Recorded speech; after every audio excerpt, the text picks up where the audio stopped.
Here is a number I want you to remember: 30%. That is the gap between how often men reach orgasm during sex and how often their female partners do. 30 percentage points in study after study across tens of thousands of couples in long-term relationships and short ones, in couples who describe themselves as happy and connected, in couples who have been together for decades. 30%. And here's what I want you to understand before we go any further. Before you attribute that number to biology or age or simply the way things are, the reason for that gap is not anatomy, it is not age, it is not compatibility. It is one specific, learnable thing that most men were simply never taught. And by the end of this video, you will know exactly what it is and exactly what to do about it. My name is Dr. Amara. I'm a certified men's sex therapist with over a decade of clinical experience working exclusively with male sexual health and intimate program relationships. In that time, I have worked with thousands of men and with the couples they are part of. I have sat with men who are frustrated, confused, and quietly carrying the weight of a partner who seems distant, disconnected, or persistently unsatisfied in the bedroom. And I have sat with those same men weeks and months later after they received the information I'm sharing with you today and watched their relationships transform. Not because they became different men, because they became informed ones. That is what this channel is for. Real information, clinical truth, the conversations that are not happening anywhere near enough, brought into the open where they can actually do some good. If you are a man over 60 who wants to show up fully for your partner, who wants to understand her body, her needs, and her experience with the same seriousness you bring to every other area of your life, please subscribe to this channel right now. Every week, I bring you research-backed, clinically grounded conversations about men's sexual health and relationships. No embarrassment, no outdated advice, no guesswork, just the truth delivered with the respect you and your partner deserve. Hit subscribe and let's get into it. The orgasm gap, what the research actually shows. Let me give you the full picture of that number, because the 30% figure is not an estimate. It is not anecdote. It is one of the most robustly documented findings in the clinical literature on human sexuality. The study I am drawing from was published in the Archives of Sexual Behavior, one of the most respected peer-reviewed journals in the field of human sexuality. It surveyed over 50,000 adults across a broad range of ages, relationship types, and demographics. And what it found was consistent, striking, and impossible to dismiss. 95% of heterosexual men reported usually or always reaching orgasm during sexual encounters. 65% of heterosexual women reported the same. That is a 30-point gap in a study of 50,000 people. And that finding has been replicated in different populations, in different countries, across different research methodologies with remarkable consistency. Now, I want to be careful here about how we frame this. The orgasm gap is not presented in this video as a scorecard. Orgasm is not the only measure of sexual satisfaction. And I would be doing both you and your partner a disservice if I reduced intimacy to a single physiological outcome. Women's sexual satisfaction encompasses pleasure, connection, emotional presence, and the quality of the entire experience, not just its conclusion. But the gap matters. It matters enormously, because what it represents, beyond the statistic itself, is a widespread systemic deficit in understanding. A gap not in desire, not in capacity, not in compatibility, but in knowledge. Most men were never taught how female sexual response actually works, not in any meaningful, anatomically accurate, clinically grounded way. What passed for sexual education for most men in this age group was fragmentary at best and actively misleading at worst. It centered penetrative sex as the primary event. It treated female pleasure as secondary, as mysterious, as somehow less mappable than male pleasure. And that foundational deficit, that missing education, is the primary driver behind the orgasm gap. Not anatomy, not age, not the inherent complexity of female sexuality. A gap in knowledge, one that is entirely, completely closable, starting right now. The anatomy most men were never taught. I want to take you back to 1998 because something happened in the medical literature that year that should have changed everything and largely didn't. not in the way it deserved to. In 1998, an Australian urologist named Dr. Helen O'Connell published landmark anatomical research that for the first time accurately mapped the full structure of the clitoris. Using modern dissection techniques and MRI imaging, Dr. O'Connell demonstrated that what most people, including most medical professionals, referred to as the clitoris was in fact only the visible tip of a significantly larger internal structure. Let me be precise about what that structure actually looks like, because understanding this anatomy is not an academic exercise. It is the foundation of everything that follows in this video. The clitoris is not a small external nub. It is a complex wishbone-shaped internal structure with multiple components. The external glans, the part most people are familiar with, is connected to a shaft that extends internally and then divides into two cura, or legs, that wrap around the vaginal canal. Alongside these cura sit two vestibular bulbs, erectile tissue structures that inorg with blood during arousal in precisely the same way that penile tissue does. The full internal clitoral structure is approximately 3 to 4 inches in length. It surrounds the vaginal canal on multiple sides, and critically, it is intimately connected to the anterior wall of the vagina.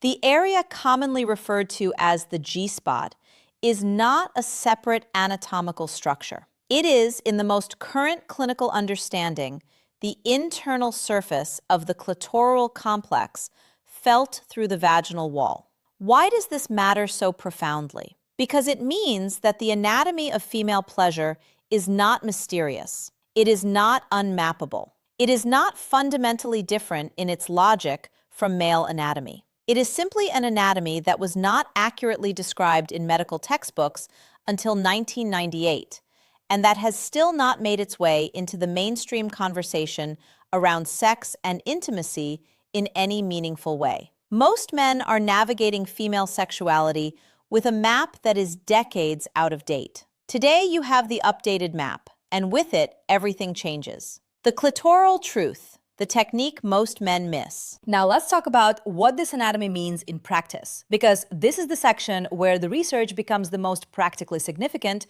and the most immediately actionable. Dr. Debbie Herbick at Indiana University conducted one of the most comprehensive studies of female sexual response and orgasm ever undertaken. Her research, drawing on thousands of women across a wide age range, produced a finding that I consider one of the most important pieces of clinical information any man in a relationship with a woman can possess. Approximately 37% of women require direct clitoral stimulation in order to reach orgasm. Not vaginal stimulation, not penetration, direct clitoral stimulation. A further 36% of women reported that while clitoral stimulation is not strictly required for orgasm, it significantly enhances the quality and intensity of their sexual experience. Combined, that is over 70% of women for whom the clitoris is the central architecture of sexual satisfaction. Not a secondary consideration, not a bonus feature, the central architecture.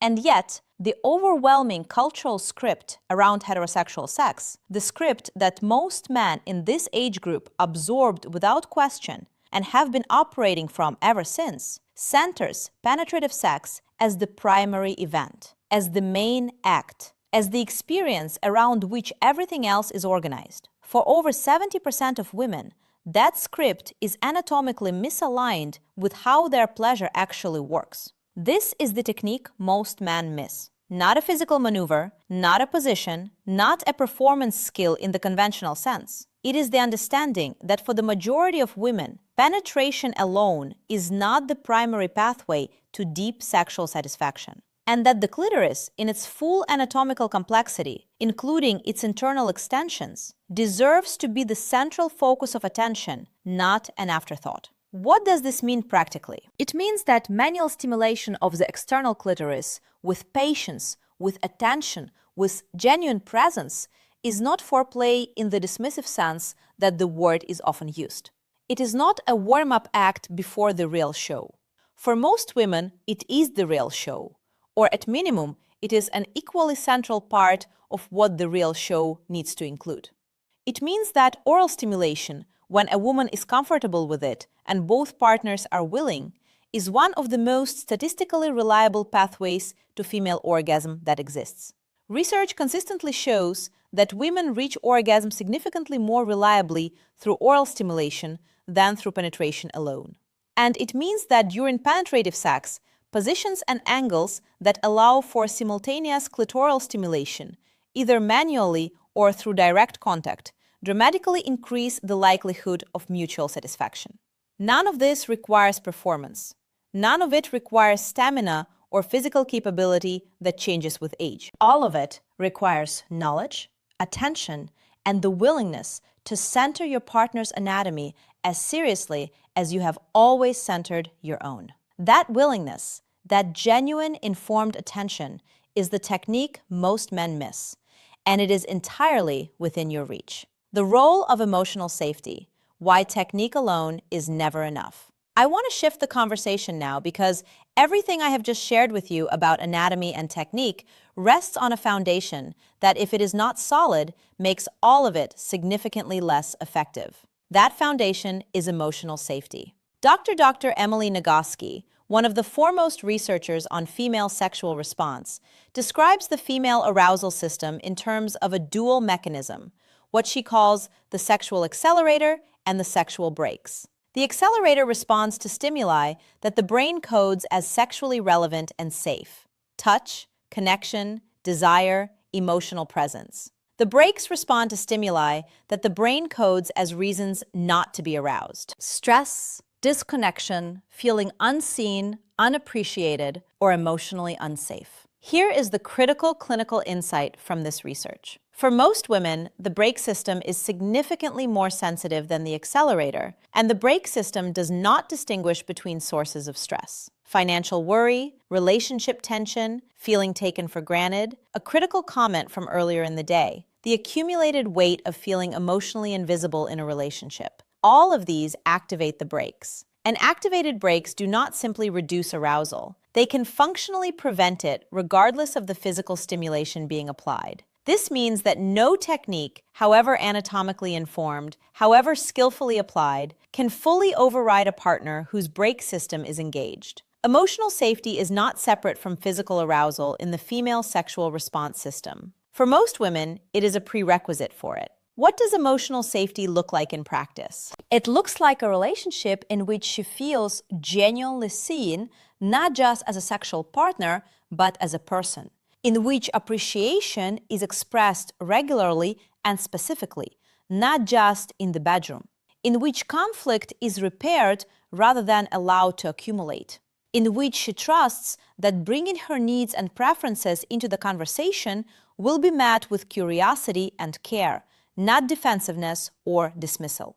For men over 60, who are often navigating decades of established relationship patterns, this section may carry particular weight. Patterns of emotional disconnection that have developed over years do not dissolve instantly, but they do respond to consistent, genuine attention. And the men in my clinical practice who have invested in the emotional architecture of their relationship, who have made their partner feel genuinely safe, seen, and valued outside the bedroom, consistently report the most dramatic transformations in their intimate lives. The bedroom begins long before the bedroom. That is not a romantic abstraction. It is a clinical finding.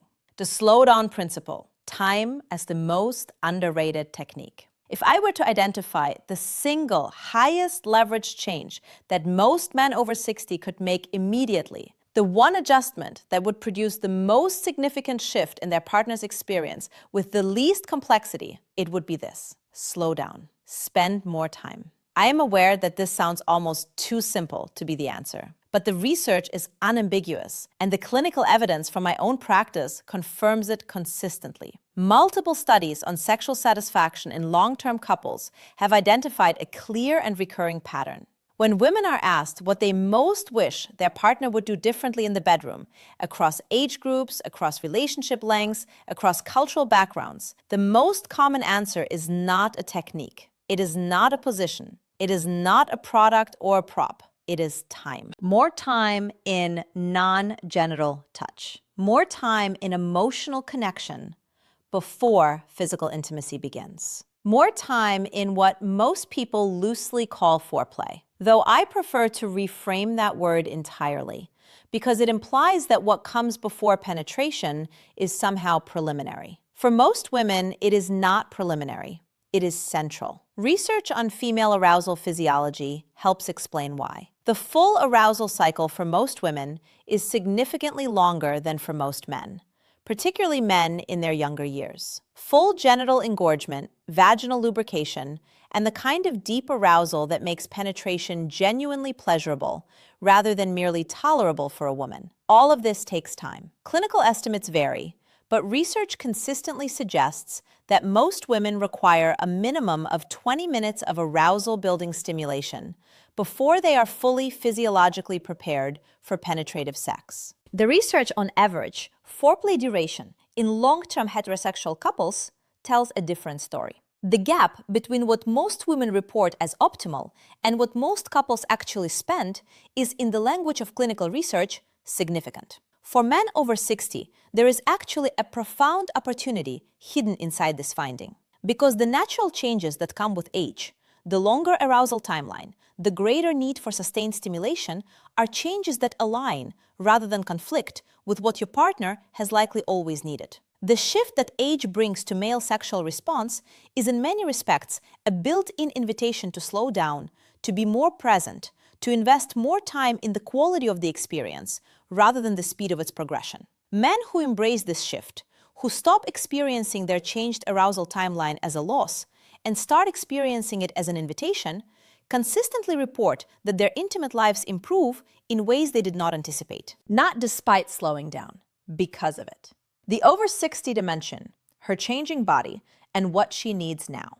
Everything I have covered so far applies across the full adult lifespan. But I want to spend time now on something specific, on the particular dimension of this conversation that applies most directly to the women that men over 60 are most likely to be in relationships with, because her body has changed too. For women in the postmenopausal stage, typically from their early 50s onward, though the timeline varies, hormonal shifts produce a set of physiological changes that directly affect sexual experience. And men who understand these changes, who adapt to them with knowledge and care rather than ignoring them or taking them personally, are the men whose partners report the highest levels of sexual satisfaction in this stage of life. The primary hormonal change is a significant decline in estrogen, and estrogen plays a central role in vaginal health. As estrogen levels fall, the vaginal tissues can become thinner, less elastic, and more sensitive to friction.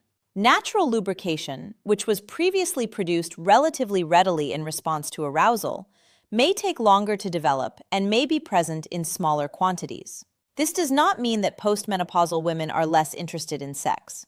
Research consistently shows that desire and the capacity for arousal and orgasm remain intact well into later life. What it means is that the physiological pathway to arousal requires more time and more deliberate attention than it may have in earlier decades. For men who do not understand this, who proceed at the same pace with the same assumptions and the same approach they have always used, the result for their partner can range from reduced pleasure to genuine discomfort. And a partner who has experienced discomfort during sex, even once, carries that experience into every subsequent encounter in ways that engage exactly the brake system I described in the previous section.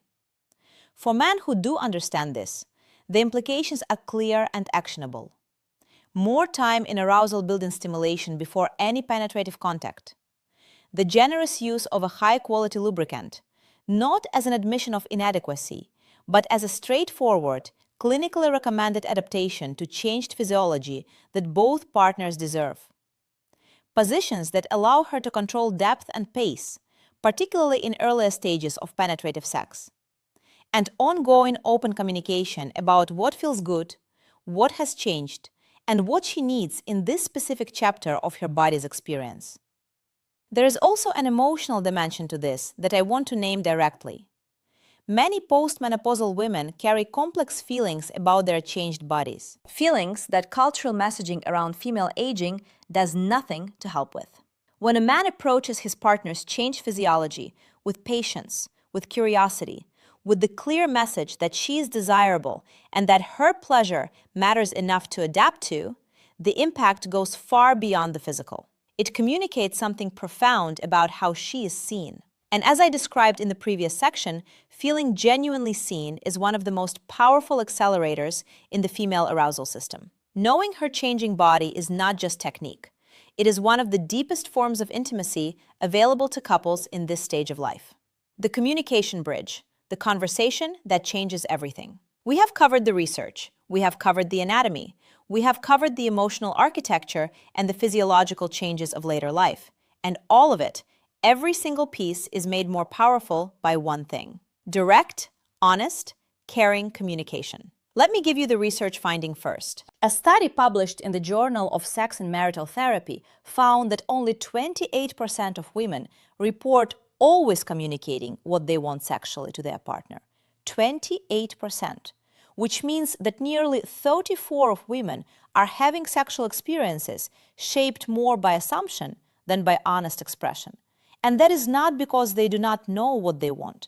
It is because the conditions for that conversation, the safety, the invitation, the confidence that their feedback will be received with care rather than defensiveness, have not been consistently present. For men over 60, many of whom came of age in an era with almost no cultural framework for this kind of sexual dialogue, this finding may land with particular weight. The conversation about what she actually wants, what feels good, what has changed, and what she needs now. For many couples in this age group, that conversation has simply never happened. Not fully, not honestly, not in the way that it needs to in order to close the gap we started this video talking about. So how do you open it? First, timing matters. The conversation about sexual needs and preferences is almost never best had in the bedroom, in the moment, under the weight of performance and vulnerability. It is best had in a neutral, comfortable, everyday context, over a meal, on a walk, in a quiet moment when neither of you is tired or stressed and both of you feel genuinely connected. Second, the framing matters enormously. The goal is not to open a negotiation or to signal that something is wrong. The goal is to express genuine curiosity and care. Something as simple as, "I want to make sure I'm giving you what you actually need. Is there anything you'd love more of, or anything you'd want to try?" opens a door that most couples have never walked through. Third, how you receive what she shares will determine whether the door stays open. If she offers even a small piece of honest feedback and is met with defensiveness, with hurt, or with a retreat into silence, that door closes, possibly for a very long time. The response she needs and deserves is curiosity, warmth, genuine interest in what she has shared, and where appropriate, a willingness to act on it. Fourth, make it reciprocal. Share something of your own. Tell her what you love.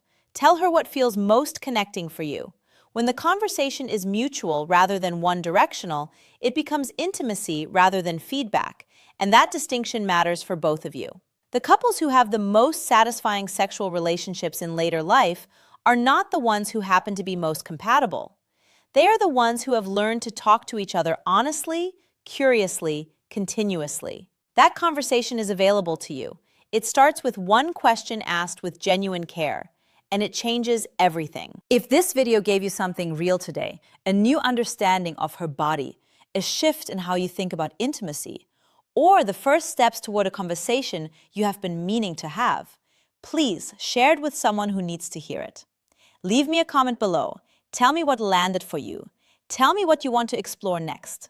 This community is built on exactly these conversations, and every comment you leave helps me understand what to bring you next. If you are not yet subscribed, do that now.